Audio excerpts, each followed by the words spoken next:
it's a terrific film. Congratulations, Pip Kelly, on Quest for Love.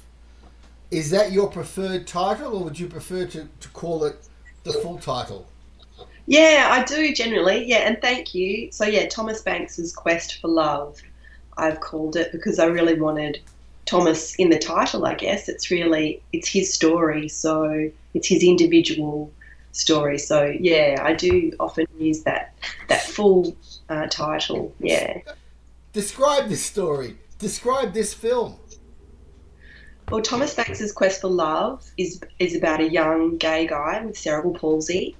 He's on a quest to find true love. He's a playwright and he writes a play about looking for love in all the wrong places. And it really weaves together his real life experiences doing that, going to nightclubs and saunas and getting online and things like that. It weaves that together with his performance in this play, which is also about his quest for love. He struggles to find someone who will commit, and he's looking around. It's just gets to a bit of a desperate point. And I won't tell you I won't let all the cat out of the bag for the end of the story. But the real question is, I guess, will he learn to love himself?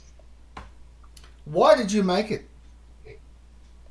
I made it really because I met Thomas. I met him at a youth arts showcase in Melbourne about 10 years ago, which I produced. So I was meeting all of these amazing performers and artists who were working in the youth arts space. And Thomas presented a really beautiful, stripped back developmental stage of his performance. That performance really made a big impact on me, but not just me, everyone else in the room. They were all just floored. The whole front row were in tears, and in a good way. We were all just so hit in the heart by his story, which he just got up and told so profoundly, so honestly, and he revealed his vulnerability and his strengths on the stage. And I just thought, it'd be really nice to put this on a screen. It'd be really nice to make this into a short film. So I actually planned to just make a 5-minute film about him. I didn't realise it was going to continue on for 5 or 6 years worth of filming and develop into a half-hour documentary. But I'm really, really glad that I stuck with it and stuck with the story and kept following Thomas's life as it progresses. And it's still progressing now. He lives an amazing life, and it's been a wonderful honour to make it and to share his story with other people who are hopefully going to learn some things, and to it will enable a lot more understanding about people with disabilities. Yes, I was going to very politely challenge you Yeah. with your assertion that, look, you did not make this film to be nice. You may have started out with the intention of being nice, but you do not intend this to be a nice experience for people, do you? Some of this film is tough to watch. It's very confronting. It's very raw and emotionally honest. So, Pip Kelly, don't tell me nice. Well, I think, part of that is really in Thomas's writing and how he presents himself in the play. So the play is very raw and honest. And if you ever get the chance to meet Thomas, he is also extremely upfront, but in his own way, which you can kind of get a gist of in the film, especially when he talks with the young students at the school. He's confronting, but he does it in a way that's either humorous or, just easily digestible. But yes, definitely there are some moments in this film that might be challenging for people to watch. To be honest, I didn't really think that those moments would be super challenging. I thought they would be more enlightening and more, providing a window into a life that a lot of people wouldn't normally get to see. But if there has been any kind of self-reflection or hitting of the heart in those moments, then I think that's a good thing. I think that's my job as a filmmaker, to push boundaries and open up windows where, you know, unveil things that haven't been unveiled before, in order to offer a deeper insight and to offer more understanding. That's been the impetus behind it. There are moments in this film where he, for instance, is struggling to express himself, or where he is expressing himself, but you need an interpreter, you need subtitles to make sense of what he's saying. Now, it's clear from his writing that he is a very articulate young man, and it is simply the disconnect between his intelligence and his physical ability to speak. You as a director have deliberately decided to incorporate scenes that can be hard to watch, but which I think add to the impact of the film. Can you tell me if you actually had that intention in mind, or am I reading too much into it? Are you talking about the sex scenes specifically? Not specifically, no. I'm just talking about in general. You are showing a person with this condition without qualification. You're not applying a soft touch to it, which I think is one of the assets of the film. I don't need to tell you, it would have been very easy for you to cut around a lot of stuff, and you didn't, which I think is great. Look, I wanted to make an observational film.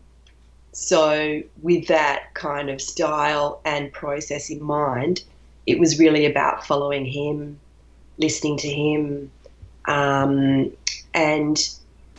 I really wanted people to listen to his voice, and I was hoping that by the end of the film, they wouldn't need the subtitles. They wouldn't be relying on that to understand what he was saying. The idea is that people would attune their ears to understand him, and that is what Thomas does every day of his life. So actually, it's been a really beautiful weaving in and out of Tom.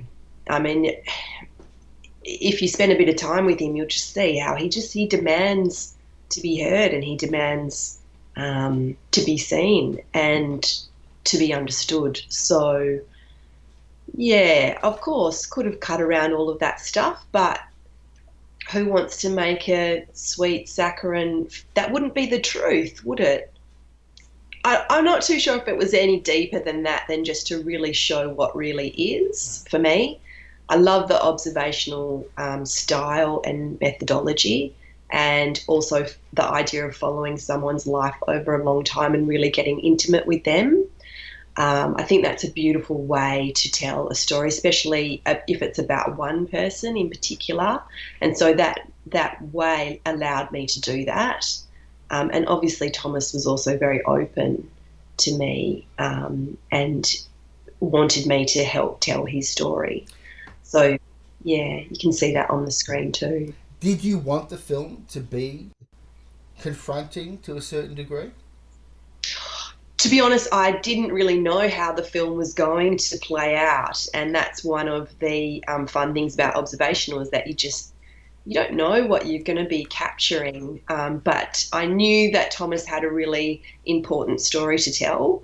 I absolutely loved the play, and there were moments in the play that I could see would be beautiful to weave in with his real life. Obviously, the play progressed and it changed. It changed twice. So there were 2 other plays after that first really raw, stripped back version. I just wanted it to be an honest portrayal of him, but I did want to match, obviously had to match his honesty and his rawness and his vulnerability, which he was revealing.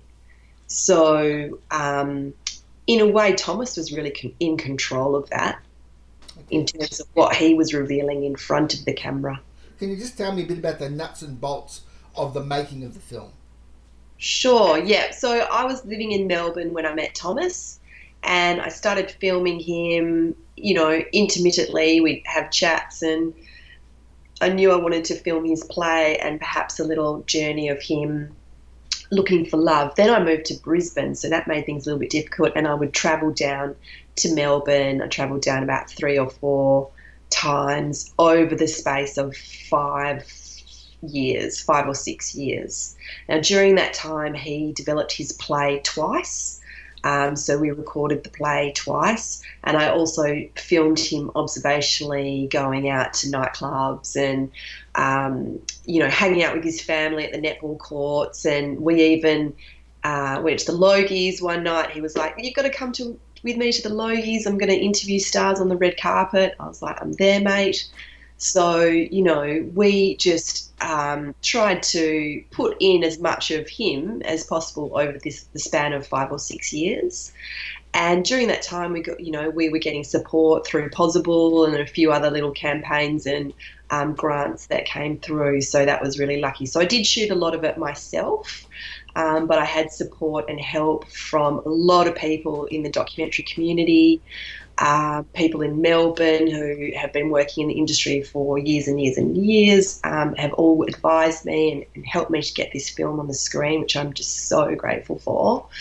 And then when we did get a little bit of money together, I, had a cameraman and sound person to cover bigger events and also some of the really stylised things that we did when Thomas is dancing under the lights, in slow motion at the pub and, a few of those kind of stylised scenes.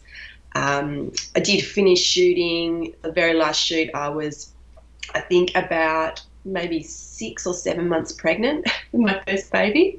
So I had a couple of kids, moved back over to Perth, which is my hometown, and we got stuck into the edit around that time that I had my second boy, and finally got it out there, which has been fantastic, to festivals, and it's won a couple of awards, which has been amazing. Won Best Short Film at Mardi Gras Film Festival in Sydney 2019, Director's Choice Award at the Melbourne Queer International Film Festival in the same year, and then it went across to the Iris Prize Awards in Cardiff, which is one of the biggest LGBT short film festival. It's the biggest, and it's got the biggest prize. So that was a great honour, and it's just recently won another award in Croatia. Thomas, most, I think it was most engaging protagonist, which he is. So, yeah. No argument there, Pip Kelly. I can't remember if it was most engaging, but it was something like that. It was like most wonderful. With a short film like this, how do you assemble the budget for it? I presume that you're getting it from various different sources at various different times, and there must be a degree of uncertainty with how much money you've actually got to work with. Absolutely, there was. It was you had to put my faith in the film and in my work. And in Thomas's story, we did get a small grant from a city council in Melbourne early on, and that helped to shoot the second big shoot that we did. And then we ran a really successful Possible campaign, which was fabulous because Thomas has got a lot of fans and a big following, and a lot of my friends and family and the co-directors' friends and family networks all put in, which was just absolutely wonderful. And then there was a program with Creative Partnerships Australia called the Match Program, so they matched the Possible campaign dollar for dollar.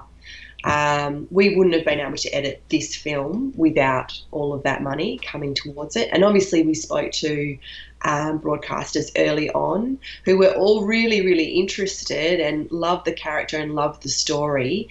But as you know, it's a tough market out there to get a pre-sale, especially for a first-time director.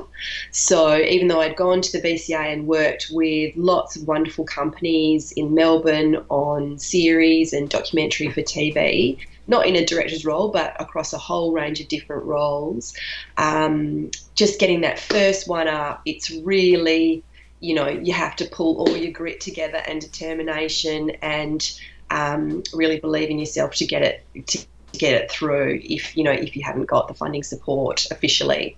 So I'm really proud of what we've done as a team. Judy, the editor, has been incredible. She's put in so much of her heart and soul into this project and a lot of time, as well as the co-producers, Thomas himself, and of course me. It has been a labour of love, to say the least. But I'm just so wrapped now that that it's going to be on Stan, and it will get to all of those amazing viewers and large audiences across Australia. How did you get the Stan deal? Look, to be quite honest with you, I just sent it through to the admin email, and she forwarded it on to the head of acquisitions, who contacted me the very next day. And he said he was really interested in the story and thought it was a wonderful, heartfelt story and deserved a spot on Stan. What life will the film have because of that deal, and what would the film's life have been without it? Oh, look, it is just fantastic that we are screening this film on one of the largest on-demand channels in Australia, if not the largest. So we are so wrapped, thrilled. I think the audiences that it will reach is way beyond what we would have reached through festivals, obviously. I do believe it probably would have got a broadcast regardless. There were some other channels interested in the project, but Stan offered us the best deal, and they've just been absolutely wonderful to work with. So we've gone with Stan. So with short films like this, in a previous era, in a pre-digital era, this film would have gotten attention at festivals and would have gotten some lovely write-ups, and then you would never have heard of it again. I always envisioned this film for TV. That was one of my main goals. Of course, there was the festivals, and that was important to enter the film into those, and I was absolutely astounded to win those awards, especially with Mardi Gras. But I always intended this film for TV. So the way I have envisioned it from the start was for that. Obviously, it is a bit racy in areas. It's pretty edgy. I think for some broadcasters it's too edgy now, whereas Stan is it's really courageous and showing things that people want to see, that it is a little bit edgy, and that's exciting. So I feel like there's just been a beautiful match there. And yes, I mean, the number of people that will have access to it and will be able to see it again and again over the next few years while it's up is just so exciting, not only for me but for Thomas. He really wants his story to be heard and to be seen. So yes, it's gone beyond my dream, and really keen to get it out to European and the US and Northern American audiences as well, and also Asia. It's done really well at a film festival in Taiwan, and so we've already had the film translated into Chinese, and we're looking to be selling it to our Asian or Chinese audiences soon. The industry has just changed so much. Whereas 10 years ago, if you made a short film or a TV half hour, it might get 2 or 3 screenings over the space of a year, which is still wonderful and such a really great opportunity to show your stories and to reach audiences through the broadcasters. But now with the on-demand channels, it's a game changer, because people can click onto those networks and watch their programs at any time of day, 3 times a day if they want to. They can watch it again and again over a period of 3 years. So yeah, we are just wrapped to be able to be involved with that, and hopefully it would help. It's going to help the next project that I start up, because this one has definitely, been a massive lesson in determination and grit. And that, I've got to say, Thomas has really taught me that. And there's so many themes in this film that I have learned from and connected in with. But yeah, definitely I'm hoping that the next project I pitch and start working on will hopefully have, more investment up front, and make that production fades a lot easier. As well as being a filmmaker, you are also a curator. You're very, very busy in the arts scene. What are the main values that are driving your work right now? Um, I really like stories that perhaps have a new spin, that defy the stereotypes or challenge common beliefs within our society. I think that there are a lot of stories out there that are yet to be revealed. I love historical stories that are shining a new light on a new truth, and that definitely for me crosses over into Indigenous Australian stories.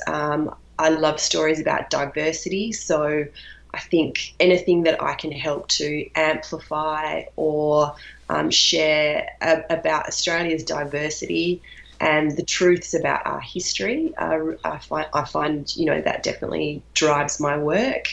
Um, but that's not to say that they all have to be serious. Some of them are hilarious. As you know, Thomas is just so hilarious as well as serious. So I try to mix in a little bit of that humour with the hard-hitting truths. But definitely stories that transform has become a bit of a theme in my body of work. So what you might have once believed was true by the end of the film or the end of watching, coming to an exhibition experience is flipped on its head. If I do look over my work, I mean, when I went to Cambodia, it was all about photography that had gone, objects that had gone missing during the Khmer Rouge, and I worked with artists there. And what really inspired me was that people were reclaiming their identity through finding their objects and their photographs. And then we created a whole exhibition about that. But in terms of photography, I love historical photography, and especially photos that people have taken themselves of life at that time. I think they're amazing, little capsules of what, of our history.